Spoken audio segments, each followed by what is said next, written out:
Зашто најагите локации у Скопје ги имаат градежни фирми на соселици албанци? Па 20 години тече постапката за денационализација. Ги испобутаа сите планови. 7 години нема план. Татковците што почнале постапка за денационализација умреле. Веќе 30 години се што да прават луѓето? Пари им треба, децата им растат. Кој има пари да купи и да чека кога ќе може да се гради тогаш?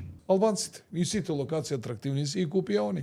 А важно, овој големиот Рексона, он не дава ни еден дуб за Карпаш да оди. И за општина центар. Терајте. А учај овие нови згради на Изет Меджити што се од 2013, а се од сеат се како овие НЛО-ата у Њу Џерси. Сите гледаат дека нешто се дешава, никој не знае што се дешава. Снимаат луѓе, сликаат луѓе, праќаат, реагираат. А чекај, Покажала а сериозен Пасиев напред. нели апострофираше некоја зграда што е дивоградба, нема одобрение за градба. Слушнавте дека некој покрена обвинение? Две се, една Пасиев, една ние објавив. А има истрага за таа работа? Не, бе, како истрага. Симаато ни си чувале бројче луѓето на време паметни. Ај нека иде таму. Ленти жути да става.